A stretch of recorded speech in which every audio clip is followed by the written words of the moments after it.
Welcome to Pod Gaming. This is our second episode. We're here to talk about a few things today. My name is Marshall. I'm here with my partner, Shawn. Howdy. We're here to talk about Lego Star Wars The Skywalker Saga, just some first impressions. And we're going to talk about a little bit of new gaming news. Timestamps down in the description. We hope you guys enjoy. Let's go.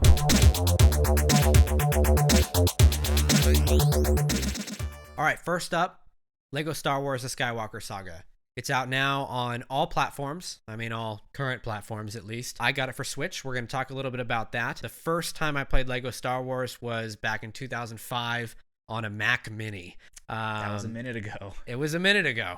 So, talking about that first game and the differences between that and this game, it's a little bit of a nostalgia trip. It's fun and whatnot. So we're going to kind of get into that. So like I said, it released in 2005. I was playing it on Mac, but I've played it on PS2 and I think a couple other consoles over the years as well. But this new one. So real quick, before you get into it, you said that it's a similar game to a previous Lego Star Wars game that you have also played. It's essentially a remake. So in the first game that came out, they had the three movies. They had the prequel movies. The original Star Wars movies. No, the prequel movies. So they had the Phantom Menace, the Attack of the Clones, and Revenge of the Sith. They, after that, released another one, and they've released a million Lego games since then. That's what took Lego as a video game platform and put them on the map. Was a lot of Lego games. Yeah, but that's what put them on the map was Lego Star Wars. So this is Lego Star Wars The Skywalker Saga. So it's all 9 movies. It's the 3 originals, the 3 prequels, and then the 3 sequels all put together into one game, which is awesome. Sounds like a buttload of content. It's a lot of content. Yeah. So it's awesome. There's a lot to do. There's a lot of characters to play. I think one of the cool things that I really like about these games, and I don't know if this is true for every Lego game, but at least every Lego Star Wars game is like this. They follow the story of the actual movie.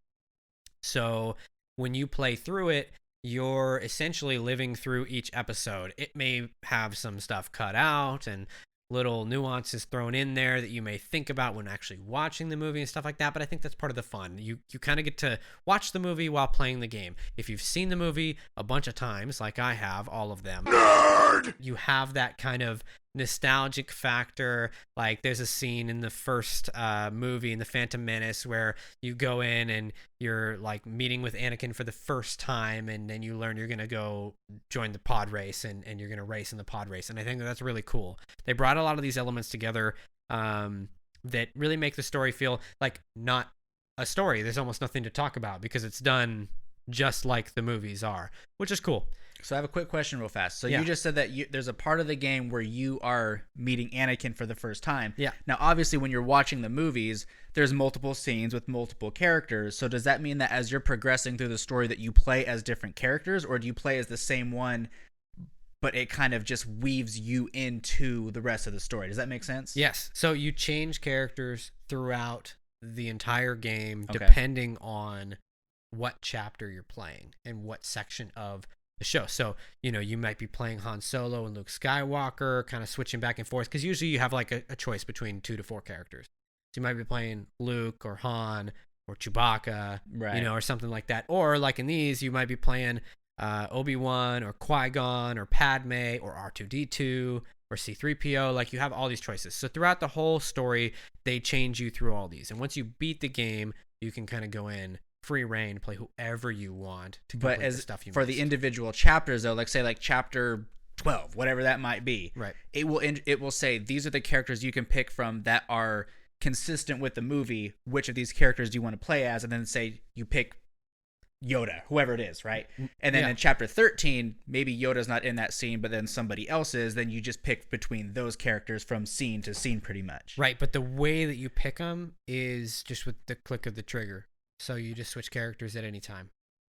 So that's kind of actually... They're all there. That seems actually pretty typical with Lego Star Wars games then. Oh, yeah, 100%. Okay. Or not Lego Star Wars, but just all Lego games. Yes. Yeah, okay. So you can just switch with the click of a button with whoever happens to be in that scene. In general, I mean, the graphics are definitely improved from the original. They look great compared to other Lego games. I mean, when you compare it to regular games that aren't Lego influenced or inspired or built upon, then it's not the same. But when you compare it to other Lego games, it's the same thing with a little bit more finesse, I guess. I think that they probably worked a little bit harder. They put all the best elements of all the Lego games together in this. You kind of have that over the shoulder shooting combat, so you have aiming down sights and everything, which is kind of cool. You didn't have that in the originals. That just didn't exist. You have a third person view of your character with a camera that you can rotate, which you didn't have in the originals. It was more of a fixed camera position for the most part on the map you were in. What about like combat styles? Any of that been upgraded or changed? It's been upgraded. It's been updated a bit. There's a little bit more that you can do, but at the end of the day, I mean, it's relatively simple. Like you have your maybe 5 abilities you can do, and then you can combo those abilities together, which may sound like kind of a lot, but in the end of the day, it's pretty simple. But each type of character is different. So you might have a Jedi that has a certain, skill set. You have a few different like characters. Like I said, like you can play R2-D2. So R2-D2 has different, appilities that R2-D2 uses. What other than screaming? Well, I'm just saying, like, he's not sitting there with a lightsaber, right? So he might be, zapping somebody with the little thing that comes out of his body, whatever that may be. So there's lots of different options, lots of different characters. There's a lot of content packed into this. If you like to just kind of roam around and collect everything you can and get as many coins as you can and unlock as many mini kits and that kind of stuff, they brought all the same elements from the Lego Star Wars games, and they brought them into this game, which I think is awesome. As far as performance goes, it performs. I mean, I would hate to say that it didn't perform well, because it's just a Lego game. It performs great. Like, there's no issues, no stutters, no lag, nothing like that. I had no issues the whole time I've been playing it. Granted, I haven't played a ton, but it's, for first impressions, like, I have no complaints so far about performance, about gameplay in general. The gameplay is really good. The UI is great. What you can see as your HUD, your heads-up display, looks good. The characters are pretty smooth, fluid. Yeah, I don't really see any issues with anything like that. So overall, like, the game feels good. But again, it's a Lego game, right? So it's never going to be perfect, but it feels good for a Lego game. I mean, so I do have a quick question. So from what I understand, a lot of these Lego games, they franchise very, very popular movies, more or less. Right. Now, hidden secret of mine, I'm not the biggest Star Wars fan, but I know that you... Not hidden anymore. No. Traitor! I know that you do like Star Wars a lot. Love Star Wars a lot. So for you as a Star Wars fan, Lego or not, does this game really kind of... Does it spark that nostalgic Star Wars fandom that lives within you? It does, but only for a couple reasons. And there are reasons that I think it could be done better. Okay. The biggest reason that it sparks it in me is because this is what I played as a kid. Like, this is one of these games that I played knowing the movies really, really well, having having come out and playing them. Like, that part, great. On top of that, they just did a good job. Like, they recreated the world pretty well. It's fun, it's funny, it's relaxed, whatever. I think one of the biggest reason why it is better than what you can experience in other places in Star Wars is because there's nowhere else you can play the movies. So there's a lot of different games, but you can't play the movies in those games. There are some really good Star Wars games that we'll definitely talk about. Or I will, because you're not a big Star Wars fan. You are the chosen one! There's some really good Star Wars games, and none of them can you really actually play. And this sticks pretty close to the movies? It's like a 1-for-1, and then take away like 50% of the movie. So it's like 1-for-1, they copy the scenes as far as what happens and what occurs. You're playing the movie, and then take away like 50% of what actually happens in the movie. Because they just don't have the ability to make it word for word, Right, yeah. So, every fight is the same. It's all, when you go fight Darth Maul for the first time, when you fight Count Dooku for the first time, when you're fighting Darth Vader, like, all this stuff is the same. When Darth Vader says, "I'm your father," like, all that stuff happens in the exact order it should. There's just a lot less stuff that actually takes place. But it's obvious that they have to cut out specific pieces of content because it's a game. And it follows 1-for-1. If you've never played Lego Star Wars before, you'll see that when you play this. And if you really like Star Wars, you'll know exactly kind of where you're supposed to go next without even having to pay attention to it, because you'll kind of have that idea. based on knowing the story. So that's really good. Like I said, the story is pretty much the same as what the regular Star Wars movies are. So there's not really much to be said for that. The audio is fine. They do not have original voice actors they do have original voice actors for the game. They are not the voice actors that are the actual actors in the movies. Right. Which is fine. I mean, that would be pretty expensive to get them in it and probably not worth the cost. But for the most part, they do pretty well. There's a couple that are a little off, but I mean, for the most part, they try to copy it as best that they can. Yeah, I mean, that's pretty much it. There's not really much else I have to say about it. It's first impressions. I don't know too much about where this is going to go. I haven't played a Lego game at all in 10 years. I played the Lego Star Wars games when they came out. I really played them, and I understand that they kept a lot of these concepts in. Like I said, the mini kits, the brick system, collecting coins, being able to get new characters, that kind of thing. But I haven't actually beat the story yet. When you beat the story, it's going to open it all up, and you can go back and beat. If you're a completionist, this is a game for you. If you're a completionist and a Star Wars fan, this is a game for you. That's pretty much it. If you're interested, definitely want to know what your thoughts were if you've played it, or if you're thinking about playing it. If you have any questions about it, I'm happy to kind of go over them with you, and that's pretty much it. Yeah, so if I had to rate it based off of a first impression, I would honestly say that it's hard to give it like a really high score because I played so many games. On the scale of Lego games, I'd say it's an S tier on the scale of Lego games. But on the scale of games in general, it's hard to give a Lego game that kind of score because they've never been that, different and well done. This is well done, but in a different way. So basically you're saying if you like Lego games, play it. It's an S tier. Yeah. But if you're just playing it to play a game, you could probably watch the movies and have a better experience. Fair enough. So at the end of the day, if you like Lego games, play it. If you don't play it. If you like Star Wars, play it. If you like Star Wars and don't like Lego, don't play it. Get on with it. Fair enough. That's pretty much all I have to say. I appreciate you guys watching, and I want to hear your thoughts, so please share them with me in the comments. All right, on to the news. So there's a few different things that have come up over the past couple weeks that we wanted to talk about. The first one that I really want to get into that just got announced recently is that Blizzard has announced a new World of Warcraft expansion. It is called World of Warcraft Dragonflight. We're going to be going to experience everything that we've been experiencing over these years with all the dragons, which if you haven't played a lot of, you wouldn't really understand where I'm coming from, but like the dragons have played a massive part in every expansion, at least to some point.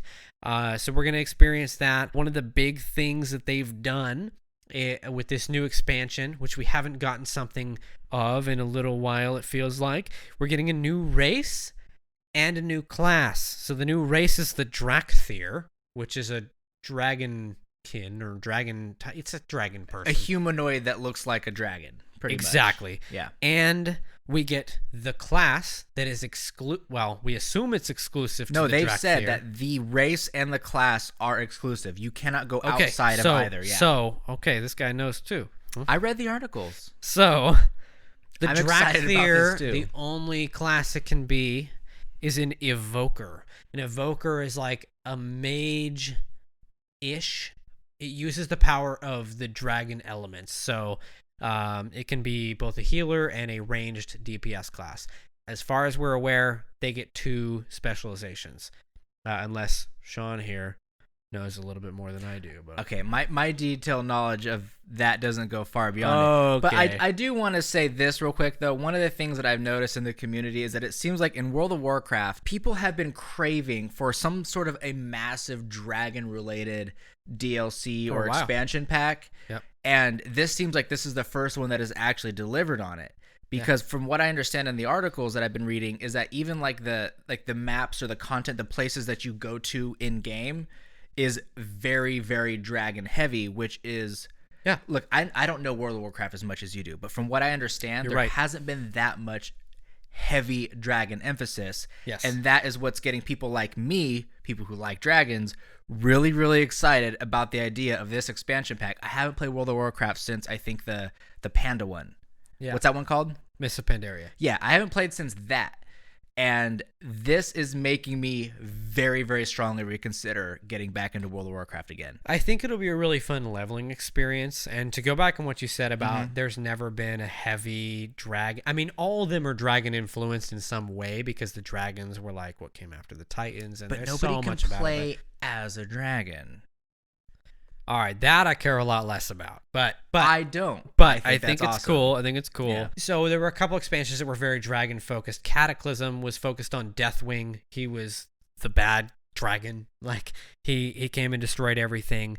And Wrath of the Lich King was focused on pretty much on dragons just in general. There was a lot of dragon stuff going on, a lot of old god stuff going on, whatever. But the reason I bring that up at this moment is because we also got an announcement for Wrath of the Lich King Classic. So we're going to be able to go back to Wrath of the Lich King, which for me is huge because that's when I started playing World of Warcraft. I started playing in like 2008, 2009.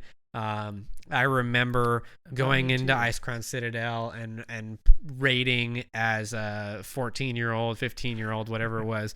And so that to me is really exciting. I'm more excited about that, although I will definitely be playing Dragonflight and I'll definitely be leveling a character through there. They've told us about reworked classes, reworked specializations. I think that... And they raised the level cap too, right? Of course, yeah. So it's going up to 70 again. We dropped down from 120 to 60. Now we're going back up to 70. I think that it's going to be really cool to see the reworked classes and specializations. Also, it seems like since some weird stuff that Blizzard was going through last year, that they might actually make some community-driven changes to the game, meaning they may make it better. One big thing that they're doing with Wrath of the Lich King Classic, the random dungeon finder was announced and released in 3.3, which is when Icecrown Citadel came out. That was really, really useful for people to be able to get into dungeons without having to group up with people, but it was horrible for the culture of the game that changed from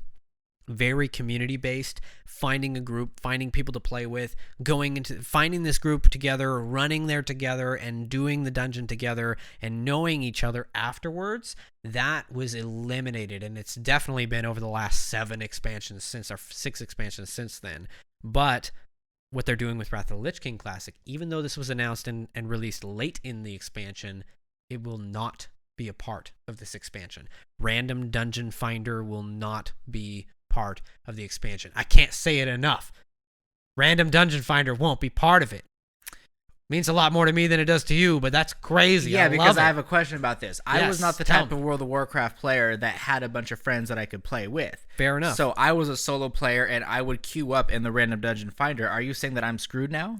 I'm saying that you need to go into trade chat and you need to say, "Hi, I'm Shawn." No, you don't say Shawn. "Hi, I'm whatever." Croc-a-smile. I'm Croc-a-smile. That's my little secret online identity. Looking for group, whatever dungeon it is. And then someone's going to message you and be like, "Yo, we're looking for somebody." Or they're going to invite you. Or you're going to build a group because there's not enough people looking.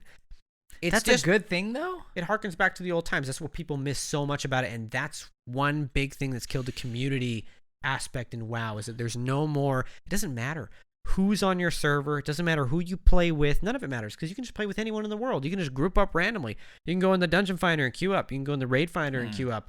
But nobody builds groups just in the chat anymore. Basically what you're saying is that because of these changes, it reverts back to a time where it forces community engagement rather than just randomly queuing up to get into some sort of a random party for a dungeon or whatever. Right. Most likely because no one had done it in any other game and it just didn't exist yet, and maybe even the technology didn't exist, but they introduced it. And we've always seen since Wrath of the Lich King that the player count has always dropped expansion by expansion. And what we've seen with Classic and Classic Burning Crusade, going back to those old times where you have to build a group in trade chat or in general chat, or you have to try to find people. Yeah, it's a little bit more time consuming. Yeah, sometimes you just can't find a group and it sucks. But at the end of the day, it's a lot more focused on what you're really looking for than it is on, I just need the experience, or I'll take my chance at a random item. And random people that you may not even talk to in that dungeon, you may not even speak to the people you're with. And that's going to be hopefully, I'm hoping that we see World of Warcraft go through an entire cycle without the random dungeon finder tool and see how that goes. And I'm saying cycle like the next 5-10 years of the game. I would love to see it go that direction because it just brings on that new element of play that after Wrath of the Lich King, we didn't experience. So I don't know. I mean, I want to know what your guys' thoughts are on it. I mean, I would love to hear if you've played World of Warcraft, if you want to add me on Battle.net, like we can, put your stuff in the comments, put your thoughts in the comments, tell me what you think, and hopefully this works out for everyone. So, yeah. Before we get into my headline, I just want to offer a thought. I'm torn on what you just told me about the random dungeon finder. Fair. I am actually going to renew my World of Warcraft subscription, and I'm going to try to get back into this game. Good. And I'm going to let you know what my thoughts are about this at some point. Okay. Because here's the thing. I was going to do this anyways because of this dragon thing. For whatever reason, I'm obsessed with dinosaurs, dragons, just that kind of reptile sort of thing. Big thing for me. So I'm gonna try to get back into it, and I'll give you some thoughts about that. Because at this point, I'm torn. I like the idea of the random dungeon finder where a solo player like me can just say, hey, I want to do a dungeon now. I'm going to just queue up for one, get into it, get some good loot, yada, yada. You have a thumbs down. So for whatever reason, I'm the type of World of Warcraft player that you can't stand. It's not that I can't stand you. I get it. But I also do want to know what it means to become a part of this community of people that play WoW that are really into the game and have a good knowledge of it. And maybe this will help me bridge that gap from where I have been in the past as a WoW player to where I ought to be. It might. So come and play Classic with me. I will let you know on that. Definitely do. So let me know what you guys think. I mean, do you agree with me? Do you agree with Shawn? You can never go wrong if you agree with Shawn. Either way, I'm happy with it. I want to hear what you guys' thoughts are. If you play WoW, I'd love to play with you or hear about your experience and hear about what you guys think about the game. So look forward to it. Should be, hopefully, Wrath of the Lich King Classic should be coming out this fall. But what's even cooler about that is the dragons, which I am obsessed with. Dragons, reptiles, dinosaurs, things like that, which leads me into this. Wildcard has just recently announced that they're doing a complete overhaul for Ark Survival Evolve on the Nintendo Switch. Now, for a lot of people who don't understand Ark, this may not be quite as important to you, but those who do understand Ark will understand that Ark for the Switch has been basically the most neglected game. It was garbage. Ever. Yeah. It came out and it was unplayable. They literally. Yeah. Right? So they basically hadn't given it any sort of a patch or a TLC, any sort of update whatsoever since it pretty much just launched on the Switch. And so now they have announced that they have partnered up with a new talented third-party developer, and they're completely overhauling the Ark experience for the Nintendo Switch with the Unreal Engine 4, and it's going to be coming out in September of 2022. And then every few months, they're going to be releasing all of the new DLC, or not new, but all of the previous DLC. So going from Scorched Earth, Aberration, Extinction, Genesis, and so on. Wow. Those will be releasing a few months at a time after it comes out in September. And there is one particular thing that I saw in this that I think is actually really, really interesting. So for the Nintendo Switch Ark, they're going to be releasing a Young Explorers mode. Take a journey through the epics of the new educational game mode that invites families and kids to learn about fascinating prehistoric creatures that inspired the game. Young Explorers mode is appropriate for even the smallest of survivors. Now, interesting. I understand that not nobody, but a lot of people probably don't care about dinosaurs as much as I do. I have been obsessed ever since I was a small kid. Nobody cares as much as you do, Shawn. Coolest dinosaur game that has come out since I've been alive is introducing this educational mode for kids where we don't even, what I just read to you is what they've told us. We don't know what goes beyond this. But the fact that there's going to be some sort of a kid-friendly educational experience within Ark on the Switch, that is so cool to me. I think it's a pretty cool concept, actually. I think so, too. Kids learn a bit about dinosaurs. I mean, I mean, when we were kids, we had movies about dinosaurs that were pretty common. You know, you had Jurassic Park, Land Jurassic Before Park, Time. Land Before Time. That's what I was thinking. Yeah. Like kids movies. There's a movie adult called movies, like, Dinosaur. I feel like it was just like it was super common, and over the. I mean, I don't know because we haven't really been in school to hear about it, but over the recent years, I haven't really heard much about dinosaurs. So No, it's just kind of like one of those just kind of topics. It seems like. yeah. So it's really cool that your childhood dream is being lived up to. And now It's not just a childhood dream. Look, I am a humongous fan of Ark, and the fact that they're basically giving Switch the attention that it needs to bring it up to the same par as Xbox and PlayStation 4, which we do, that's what they're claiming. They're saying that they're bringing it up to par with the other platforms. If they do, that's big. I mean, that matters Yeah. because they put it out and it sucked, and they just, like you said, they just kind of were like, oh, that's okay. Yeah, they kind of, They can exactly suck. like you said, They they can suck. neglected it. The Switch was put off to the side. They only focus on Xbox, PlayStation, and PC. Another little piece of thing that's kind of important to me, I used to manage a Nitrado server for Ark Survival Evolve on Xbox. This new Switch overhaul will support Nitrado servers as well. Ark is basically coming to Switch. That's what this headline says. That come September, Ark Survival Evolve, the first one, is coming to Switch. Yeah, it might be a little bit late, especially since we're in pre-Ark 2 time frame, but It's gonna be cool. what's crazy to me is that I bought Ark on disc. I bought it digital. I'm going to buy it again on the Switch because having Ark handheld on my Switch is absolutely exciting to me. Yeah, And I think that this is a really, really great thing that Wildcard is doing. that's awesome. Yeah, I 100% agree with that. So on to one other thing that I've got. Star Wars Again? has announced a new narrative-driven action-adventure game. We'll see. The last few games that have come out that were Star Wars, other than this Skywalker Saga we talked about earlier in the podcast, have been a bit lackluster.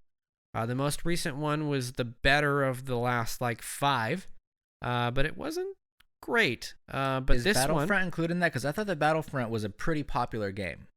popular, but the problem was they had a lot of loot box type stuff, and people just weren't too happy about it in general. Graphically, great. Gameplay, great. But there's no story, and they've got the loot boxes. It just kind of ruins the experience for a lot of people. Granted, that may be what some people are looking for, is kind of a multiplayer experience. Okay, I really liked it. I thought it was great. I didn't like the second one, but that was just my take on it. But this is supposed to be like a single player experience.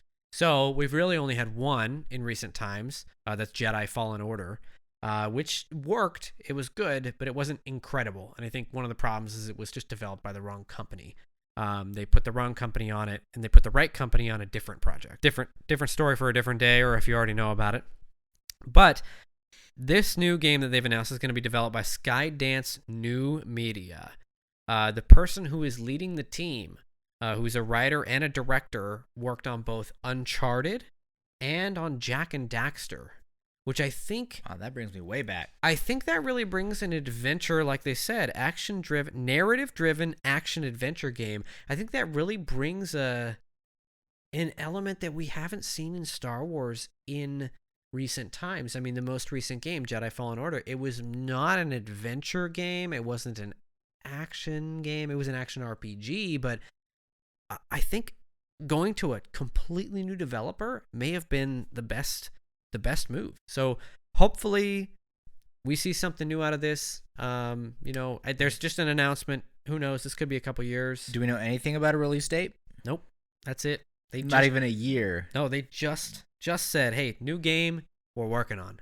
So The bastards leaving us on the edge of our seat like that. Bastard! Bastard! So I mean, Leaving you because you like Star Wars. I like Star Wars, yeah. So let me know what you think. Are you excited for it? Do you think there was a game that was better in recent years? Do you think there was a game? What's your favorite so far? We talked about 2 Star Wars games on this podcast. What's your favorite Star Wars game? Tell me in the comments. I bet you they're going to say Battlefront because that's what everybody likes. Which one? The old one or the new one? I don't know. Yeah. I have friends that like Star Wars. See, I'm not me. I'm not. I like Yeah, Star Wars. That's not me. So one final thing I wanted to talk about. Last time on the show we talked about Tinytinas Wonderland. a lot. But the DLC just came out. It's called Coiled Captors. Ooh, alliteration. Yes. That is a very intelligent word for you. I'm quite surprised. I hate you. But regardless, the DLC does look really cool. Unfortunately, I'm not playing it right now because I'm here. So I don't know that much about it. You can go home. Because I'm here. But from what I understand through the articles that I've been reading, there's a new boss that's being added to this DLC. His name is Chums, the Old God, which is basically like this really big giant shark thing. The interesting thing about this that I was reading about, and I apologize, I don't know that much about it at this time, but it seems like as the weeks progress for this DLC, there's going to be changes made to it. I don't know if it's to just like the map or the DLC content itself, or if there's just going to be changes made to the boss. That'd be cool if it was changes to the boss, like make it more difficult week by week, yeah, or maybe there add might another be mechanic a new phase added to it. I'm not quite sure That's exactly what that means, but yeah, definitely something different and exciting for sure. Do you think it's something you could kill on your own, or do you need to have a group with you? Well, the thing about Borderlands is that there's always builds that you can make that are more or less broken. So even raid solo bosses, builds, solo builds, yeah, you can make solo builds that take down raid bosses like no problem. So I'm not worried about that, especially for myself, because he's the best. I'm not the best. He's the best there ever was. I'm just good. That's all it is. I'm just good. But like all DLCs, there's going to be new loot. There's going to be new legendaries. Like, for example, if you're into the Wonderlands, there's a new class mod that I saw that adds a new soaked status effect, which means that frost and lightning damage will do more damage to soaked enemies and fire damage does less. That makes sense. Very new sort of a element to I like Borderlands in general. I like it in concept. I do too, especially since it seems like this concept could be really, really broken for as far as build making goes. True, yeah, for sure. But also another thing about this new DLC that I saw is that the chaos levels, for those who understand what that means, I know you don't. Not me. Is that it got raised from 20 to 35. Now, this news to me is just slightly frustrating because I had just finally got my character up to chaos level 20. And now I need to grind for another 15 more levels and go through all that in order to do Chaos level 35. Shawn's salty. I'm not salty. It's just that, you know what? You cannot complain. It was at the wrong time. It was the wrong time. You can't complain about more content. I'm glad because I was actually going to put the game down and start looking for something new to play. But now with this... You're like, oh man, I got to play more? That's great. Yeah. Yeah. Now, the fact that there is more content as far as the DLC itself and the new boss is one thing. The fact that the new chaos levels have been increased is another thing. And the fact that there's new gear and like a new status effect, like being soaked is a new thing. I think it's super cool. Combine all those things together, then yeah, I'm probably going to just keep on playing this for a little bit longer. Oh, I think it's worth it, man. I mean, you had so much fun with the game. You had a really good like response, review, everything, you know. I mean, if you guys watched the first episode, like it obviously resonated with you pretty well. I honestly, even just watching the gameplay content he recorded, I even said in the first episode, I'm not going to borrow it. I'm not going to play it. But I'm thinking about it now. It looks really good.